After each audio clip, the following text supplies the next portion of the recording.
If you have Pensacola, Florida on your radar, if you're getting ready to move here or thinking about it, or just want to invest in property here, maybe live in the area part time, then you may want to know what the pros and cons are of living in Pensacola. So let's talk about that for a few. Hang tight.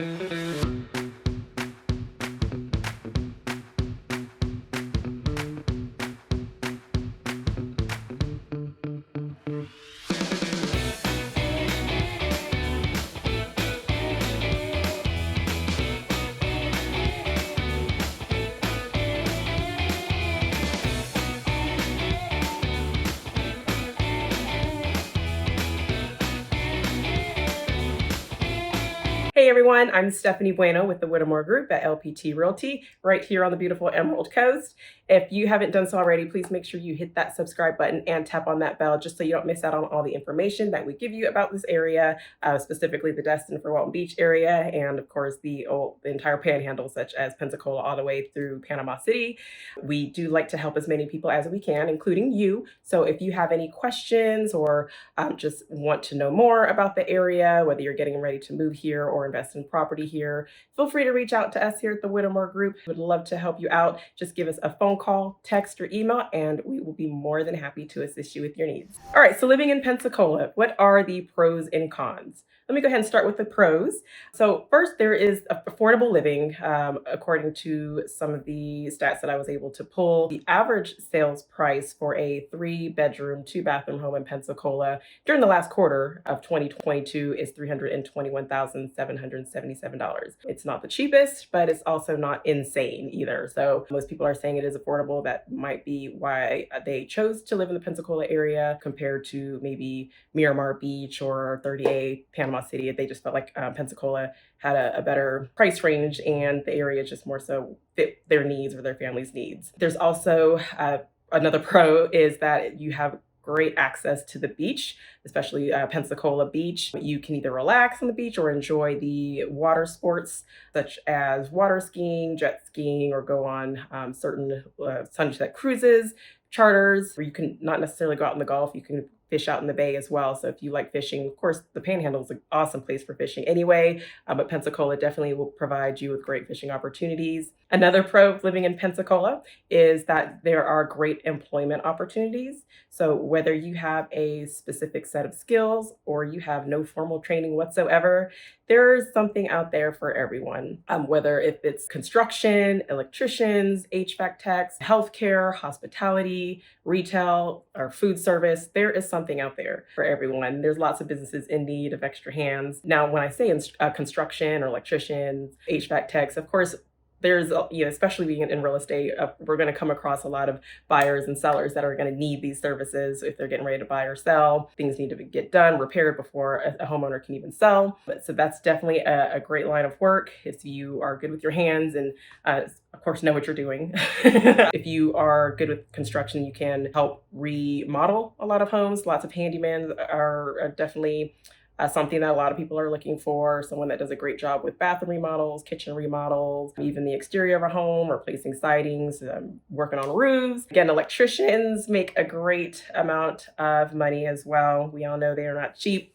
But they're always in great need as well, especially for remodels. People are adding on additions to their homes or relocating outlets, adding additional outlets. HVAC techs, of course, we do have lots of issues, especially when the seasons change and people are switching from AC to heat or heat to AC. That kind of seems to be the time when these systems will seem to fail us.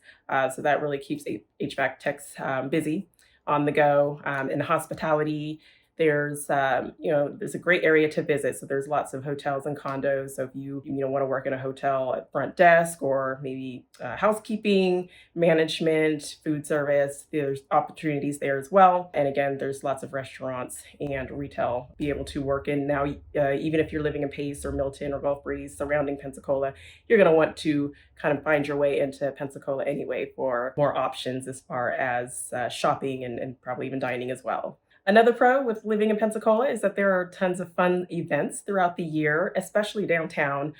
You can watch Broadway shows and concerts at Singer Theater. There's parades and festivals during Christmas, Mardi Gras, 4th of July, and much more. And there's also, if you enjoy nightlife, there's Seville Quarters where there's They have 7 different rooms of entertainment. There's great food, drinks, and music, of course. Wouldn't be a nightlife if you didn't have music going. There's also the Pensacola Bay Center that is a very big host of a lot of events in Pensacola. There's music concerts, comedians that will come and put on a good show, expos, there's Monster Jam, there's ice skating, and Pensacola's own hockey team, which is the Ice Flyers. So there's lots to do when you go to the Pensacola Bay Center. So just make sure you check out the calendar of events and find something that you or your family would definitely love to enjoy. All right, so the cons of living in Pensacola. Well, we are on the Gulf Coast, so we are prone to inclement weather, including hurricanes, of course. But that doesn't necessarily mean that Pensacola is always going to take a direct hit when there's something brewing out there in the Gulf. But even if we don't take the direct hit, we'll definitely feel the effects of the storm, such as strong winds, heavy rain, some flooding in certain areas. Now, the summertime is also very hot and humid. A lot of people think you go further south, or it's actually true. If you further south, it is warmer, but up here in Northwest Florida, it does get pretty hot and scorching as well. Humidity is a big thing in Florida overall. Right now, it's still, as of the time of this video, it's still winter time in Florida, but is actually humid outside. So if I was to step outside, if my hair was straight, it would probably turn into this anyway. That's how humid it is right now during the winter time. So definitely the spring and summer months can definitely feel a lot more sticky than what you would be comfortable with. But the hottest months would be June through August. So if you do not like extreme heat, you might want to avoid those months. But if you are living here, then you're just going to have to find activities that you like to enjoy indoors in the AC if you don't like being outside. The next con is actually tourism. Now, that's not for everybody. So if you, it can be a problem depending on your level of patience. Where you live and what you do for a living, you're going to be surrounded by a lot of tourists, unfamiliar faces. There are some residents that actually will purchase their own piece of paradise and will actually, buy property right there in a hotspot for tourists.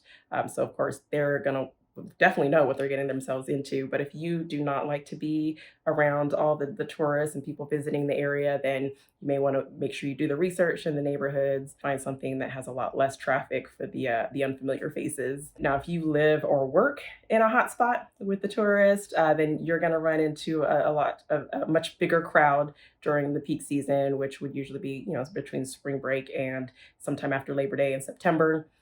So you're going to have to deal with more traffic trying to get to places if you live or work in an area where there's a larger crowd.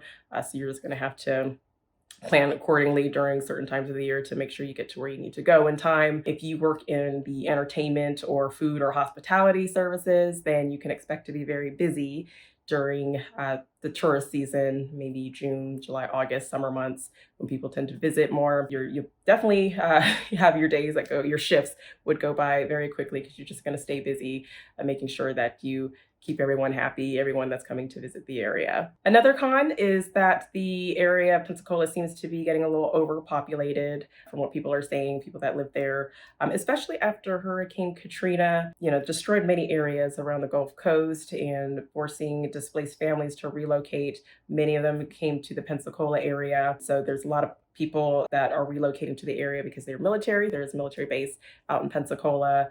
Or just for certain job opportunities, they're relocating to Pensacola. And of course, as I mentioned earlier, there's a lower cost of living. It's more affordable for some families to live inside the Pensacola area. So with that being said, it's just the population just seems to be increasing throughout time, which again, plays into the tourism as well. Some people that are visiting the area, they realize, that it is actually a great area to live in, especially those that never even heard of it. And they kind of came across Pensacola Beach, saw how beautiful it is, how great it is, and the surrounding areas, lots of things to do to keep them busy throughout the year, the job opportunities. So even tourism can bring a lot of people actually relocating to the area. So yeah, a lot of people are a bit concerned with the amount of people that are crowding up Pensacola, but can't really blame them. It's a great place to live. And of course, with the overpopulation and the tourists comes the traffic. There are certain areas where traffic can just be just a bit of a mess. Of course, there's certain times of day, as usual, the rush hour where traffic will be worse than other times, but just especially if you are in the downtown area, or I believe it's 9 Mile area where there's a lot more going on, the traffic is going to be much worse, much heavier. So if you do not care for that type of scene, then make sure, again, research the areas where you want to live or where you're going to be working at, just to make sure you're not going to run into the headache of all the heavy traffic. Well, those were just a few of the pros and cons of living in Pensacola. If you have any questions or would like to know more about the Pensacola area, feel free to leave us a comment below or reach out to us. Again, just give us a call, text, or email so we can answer any questions that you have. Again, I'm Stephanie Bueno with the Whittemore Group at LPT Realty, and I'll see you guys in the next one. Take care.